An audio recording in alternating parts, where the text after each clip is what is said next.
International Annual Report on Global Situation with Human Rights in 2017-2018. Oksana Pokalchuk, Director of Amnesty International Ukraine. Lesya Kharchenko, Coordinator of Activism, Amnesty International. Welcome. Good afternoon, everyone. Oksana Pokalchuk, Director of Amnesty International Ukraine. And today, in the whole world, Amnesty International presents its global report about situation with human rights in 2017-2018, and we will start with the video, and then I will provide more information.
So this video shows who we are. Amnesty International is the biggest organization in the world that defends human rights.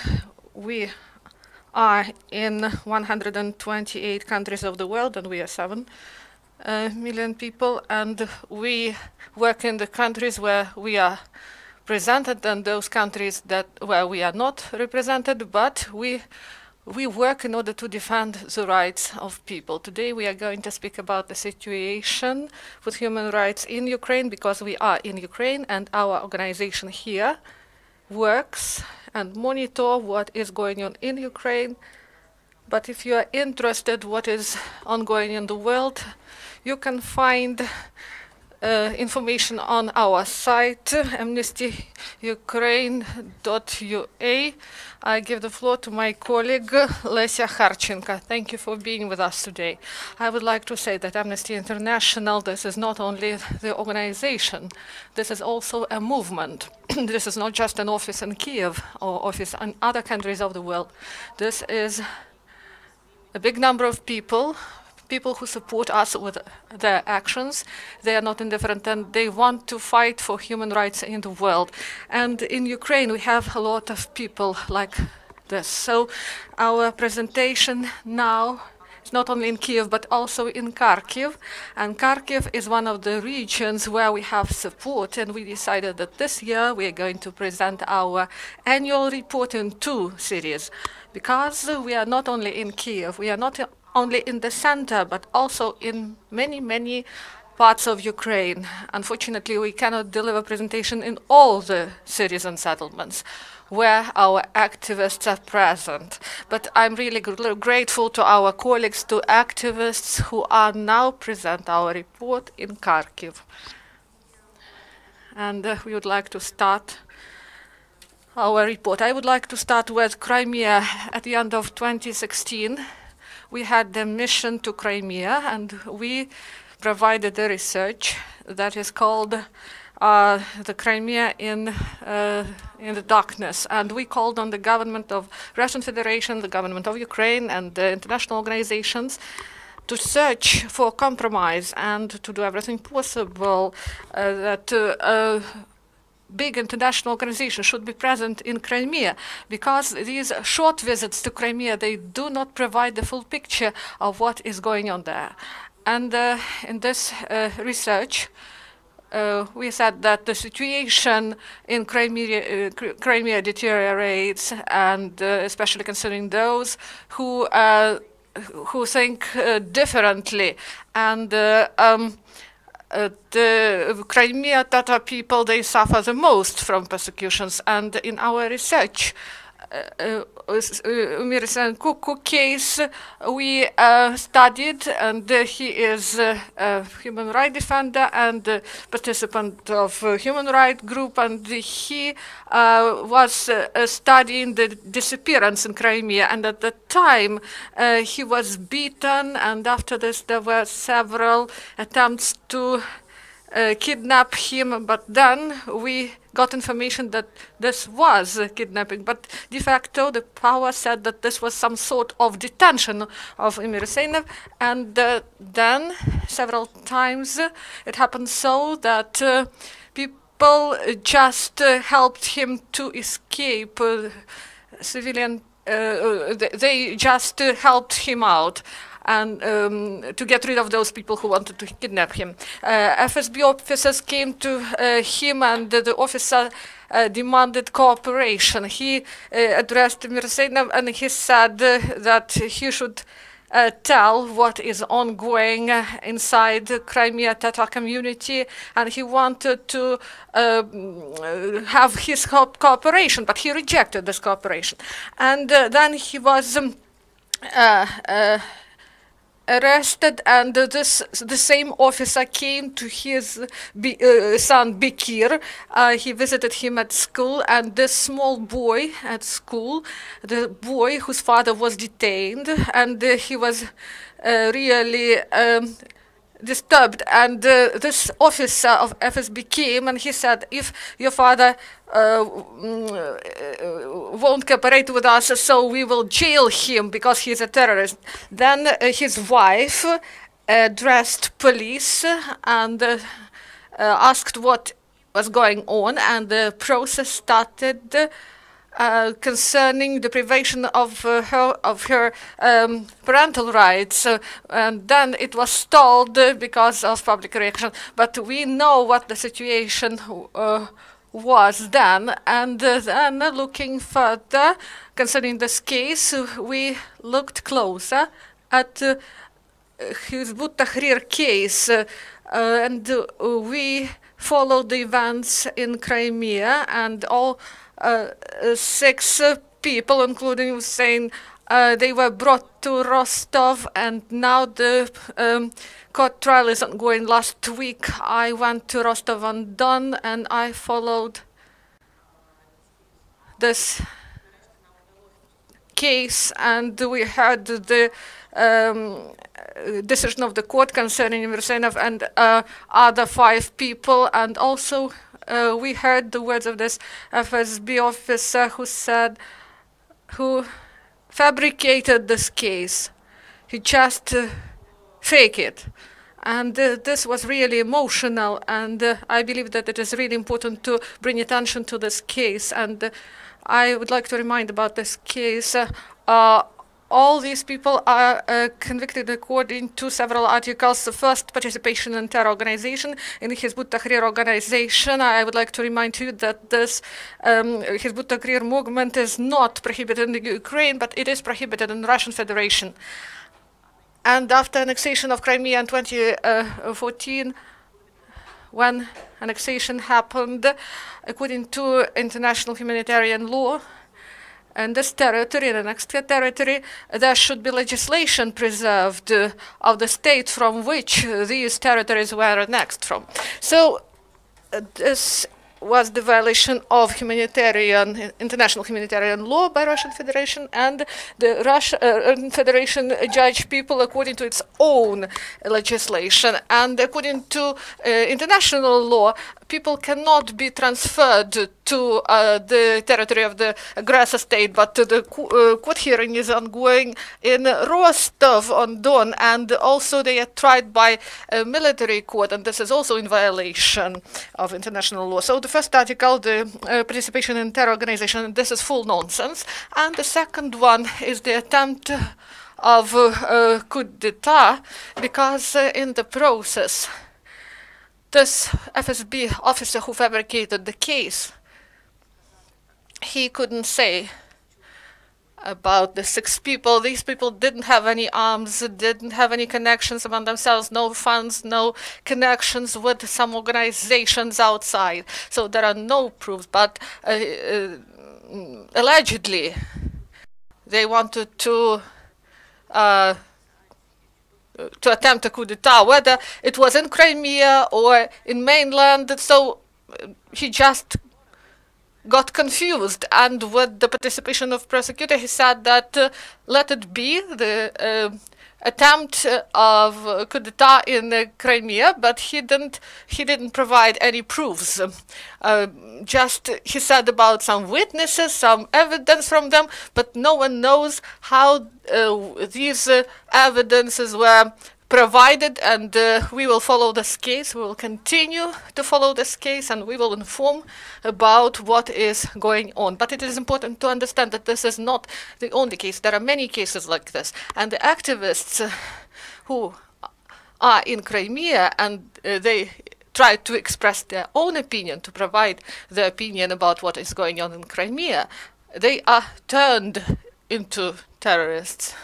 People who allegedly are doing some terrible things, but this is not the case. So I would like to give the floor to Lesya Kharchenko, and she is going to tell us about Crimea. And we see that in the case that Oksana described, everything is really complicated. The family of Kharchenko, they are in Crimea, and he is in the territory of Russian Federation, and the case against him was fabricated. His wife and his children, they are pressured by FSB. And what can we do in this case? So one of the methods of our work is to write letters. We gather letters of support to those who suffered from violations of human rights, and also we collect letters for the power to change the situation.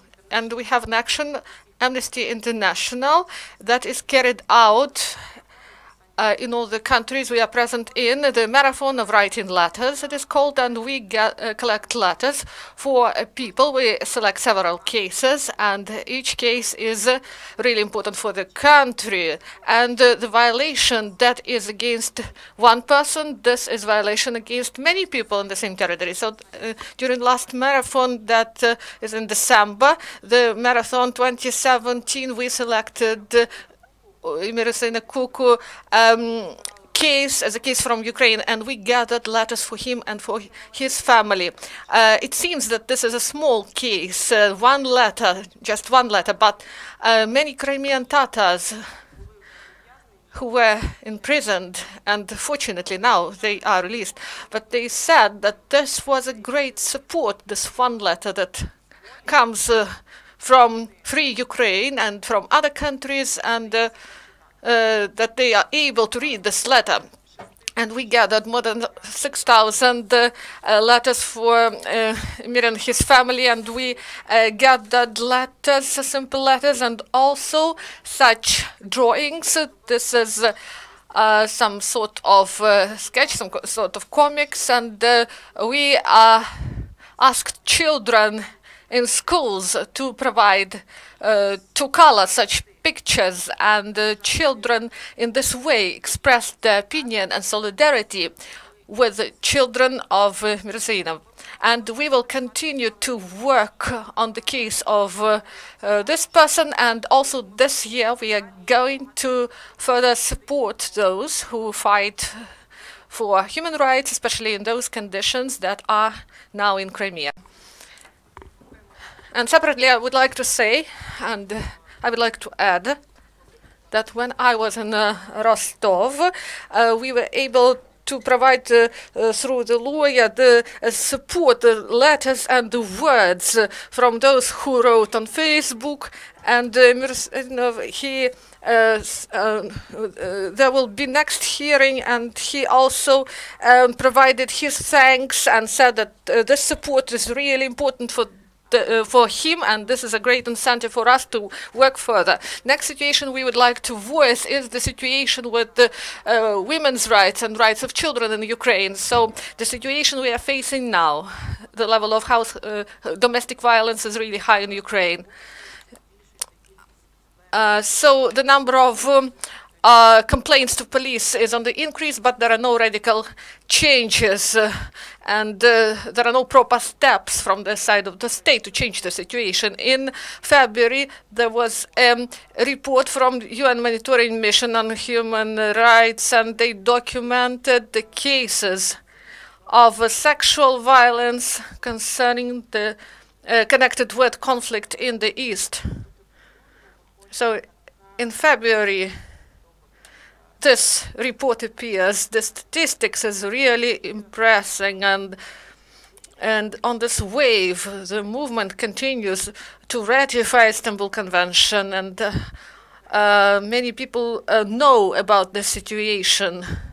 What we see is at the level of homophobic and transphobic and misogynist rhetorics from political forces. This ratification of Istanbul Convention is not done, and moreover, they developed two laws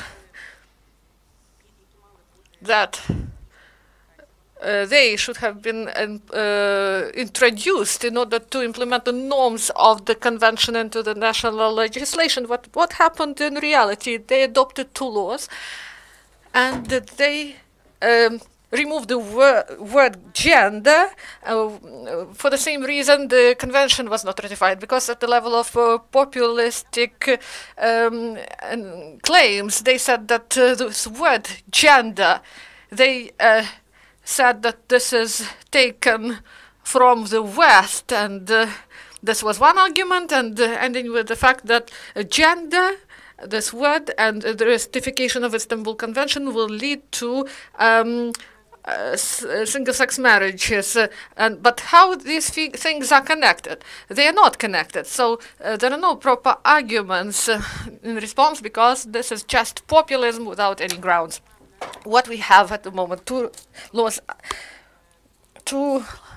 were voted for, but they will be introduced in a year. Why should we wait this year? And also, we would like to ask about the number of children and women who will suffer during this period because of the lack of support by the state. And we call on to ratify Istanbul Convention, because this ratification of Istanbul Convention, this is a step of our state to show that we are ready to fight domestic violence and to protect children and women without any discrimination, because at the moment we are really concerned, Amnesty International is concerned, how these rights will be protected of marginalized groups of women.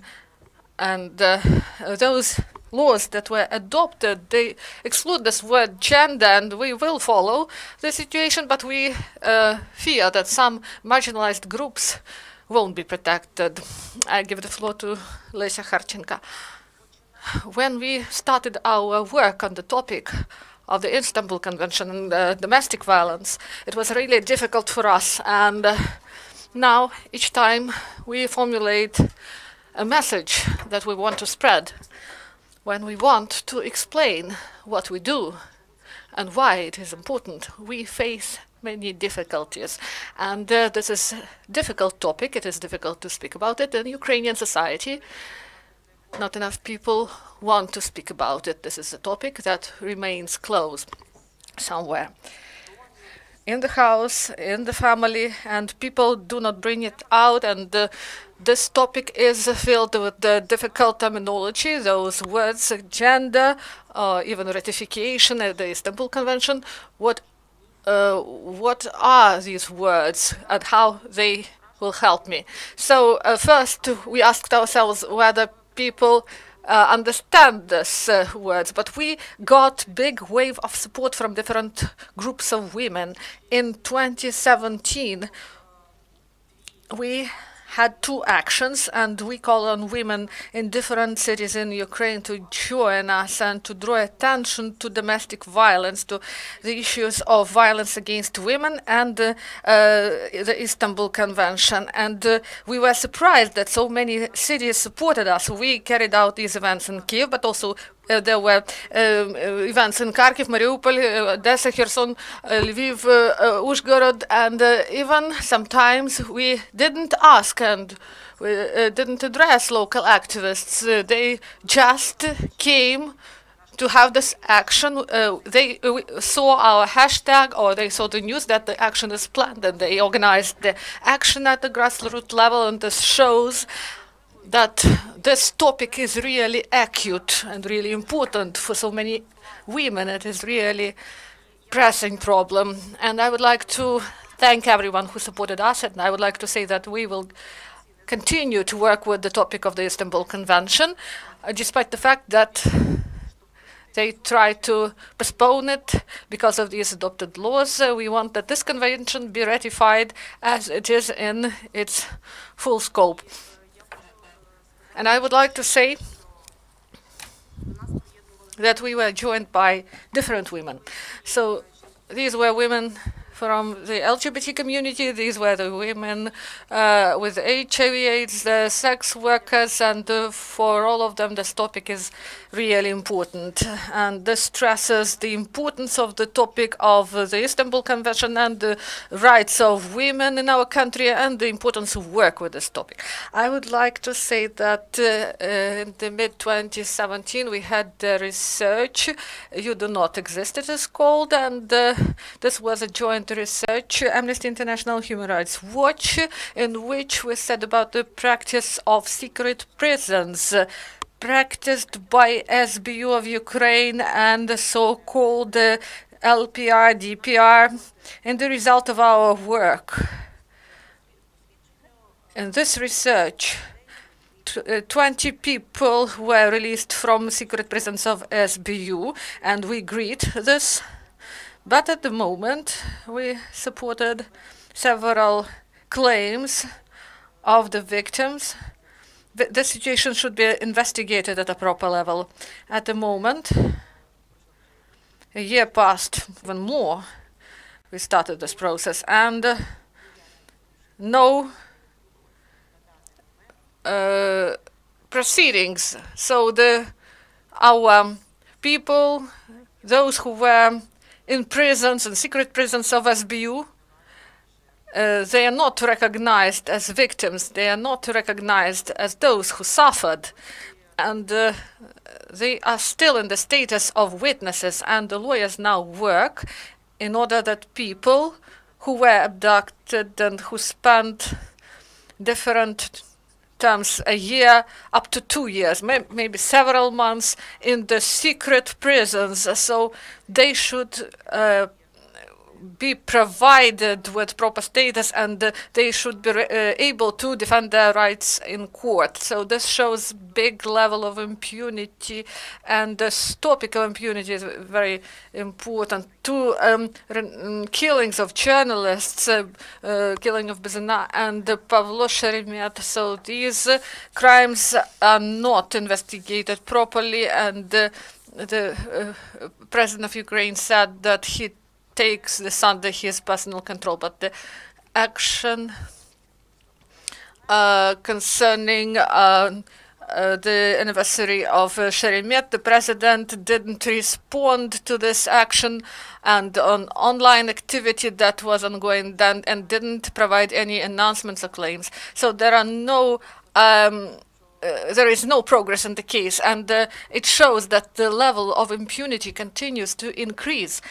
And the government of Ukraine cannot provide proper level of security for the work of journalists and human rights organizations. And why we're speaking about these organizations? Because there is a big problem with e-declarations. So this is a known problem in Ukraine.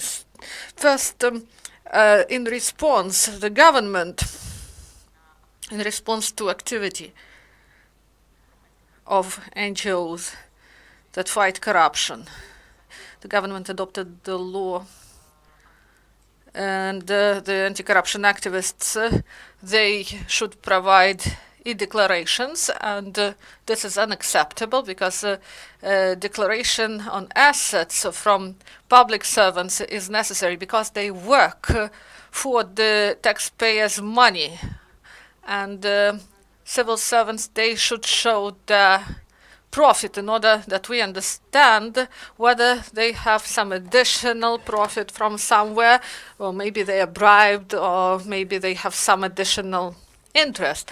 That is why declarations are necessary, in order to see that our money, taxpayers' money, that they really used properly and these people work properly and honestly.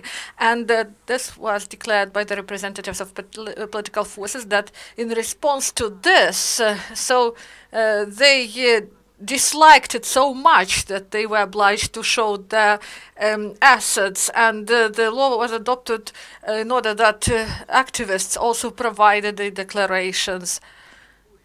And they follow, they are watchdogs, they follow these violations, and these activists, they are obliged also to provide information about the assets. And the president approves the law in which he proposes to lift this declarations for activists that fight corruption, but at the same time to oblige all NGOs to provide some forms of declarations. And I would like to say that it is not so simple. For violation of this in the presidential administration, they say that this is a minor additional reporting, but for violation of this law, the organization can lose its status of non-profit organization. So if they do not submit this report, they can lose the status of non-profit organization, and this will lead to the end of this organization, to its closure. And now they provide e-declarations, all these anti-corruption activists, and the administration of the president proposes that all NGOs should provide such declarations, and if minor violations are revealed, so they will be deprived of the status of non-profit organizations. And this is a pressure on non-governmental sector and activists, and fight against those who want to work to protect human rights and to counteract corruption.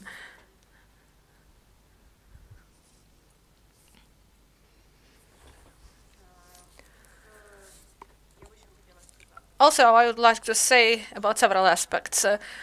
We welcome that Ukraine, for the second year, we had Kiev Pride Parade, and that security was provided for this parade. It shows that Ukraine made some steps in this area, but despite the fact that one event was really well protected, but we see that LGBT activity and feminist activists are attacked, and in Kiev and in other places. So I would like to say that we welcome that Kiev Pride is properly protected, and we will help in this participation in this event. But the level of impunity concerning the attacks in the regions and in Kiev on LGBT activists and LGBT community and feminists. So this is xenophobia and homophobia that exists in law enforcement bodies, and we do not see proper actions from the government in order to defend LGBT community and feminists. And I would like to draw the attention about the attacks in the educational institutions, and these institutions do not protect their students from these attacks, from outside, or from attacks from other students. And also the same year we came up with the research about trade in weapons between Ukraine and South Sudan. In this research we said that Ukraine has contracts according to which it is obliged to supply weapons to South Sudan. I would like to remind you that South Sudan is in war, in the conflict, and supply of weapons in such countries. According to international law, this is violation of human rights. I would like to remind you that Ukraine signed but still didn't ratify the arms trade treaty, and trade with South Sudan is forbidden by this treatment, but Ukraine signed it in 2014 but still didn't ratify it. So we call on Ukraine to ratify this treaty. And on the 28th of September, Alexander Turchinov declared that Ukrainian state companies took decision to freeze arms transfers to South Sudan. And we believe that this is a positive step, and we would like that these contracts were not just freezed, but they should be broken, because it will show that Ukraine do not use the situation with human rights abuse in other countries and make steps in the way of protection of the rights of people. So I believe this is all. If you have questions, we will be glad to answer. Colleagues, please, if you have questions, please ask. Good afternoon. Margarita Trofimova, journalist of IRTA channel. I would like to ask whether you followed the violations of rights of IDPs, especially those verifications concerning payments that are done in such a way that a person works and they come and verify him, and they can leave some announcements, and they didn't even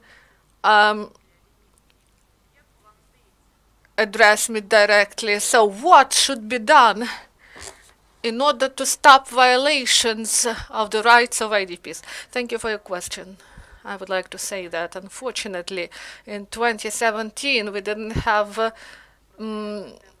opportunity to deal with this topic, but this topic is really important, and this year we are going to study this issue. We hope for this.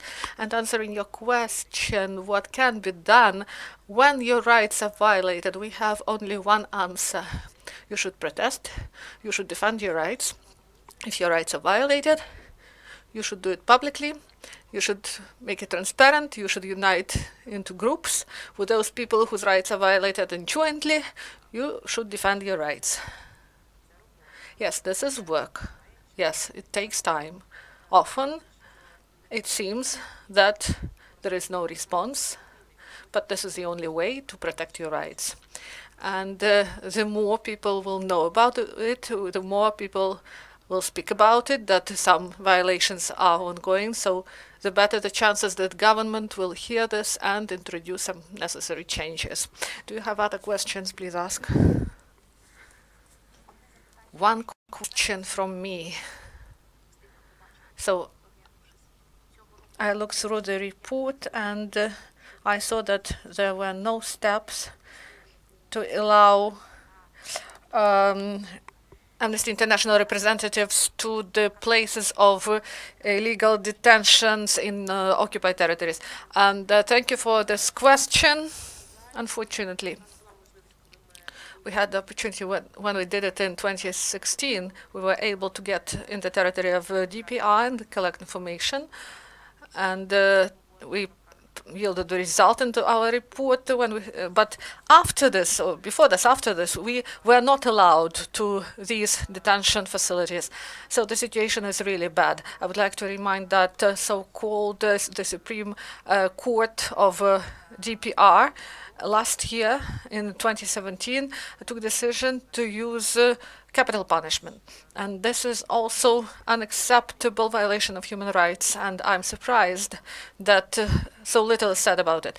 So we are going to continue to get this access to non-controlled territories in order to follow the situation with the human rights there, and we call on other organizations to continue to do it. So this attempt, constant attempts to do this,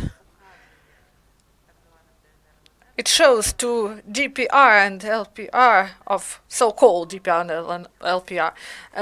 We show them that we do not forget about what is going there. And for us, it is important to know what is going on there and what happens there with human rights. Unfortunately, we didn't have access, but we will continue our work to get this access. Do you have other questions? If there are no, so maybe some final remarks. I would like to give the floor to Lesya Kharchenko. I would like to say that the video we watched at the beginning, it shows the situation in different countries. But when we look at Ukraine and other countries, we see many similarities. And this is persecution of activists, those who disagree, those who criticize the power, the reduction of area of freedoms and pressure on different organizations, the violation of rights of different groups, for example, LGBT community or women's rights. And this is characteristic for all the countries, but also we see the increase of activity. We see that the number of people who do not live according to the rules that were set by the governments, repressive systems imposed on them. They do not want to live according to these rights anymore, despite the risks. And I believe that this is really positive for what we can hope for. And I would like to remind to you that we here in Kiev, in Ukraine, we have the opportunity to join the fight for human rights. And we see that in Crimea, as Oksana said, this fight can result in imprisonment. And we do not have such risk here, so we can do it. And I call on everyone, please, if you can, join the fight for human rights, for your own rights, and for the rights of people whose rights were violated. And you can follow us on Facebook, or you can join us through the site. We are always provide different ways how to support those whose rights were violated, and we call on you to join our fight for human rights. Thank you very much. This is the end of press briefing.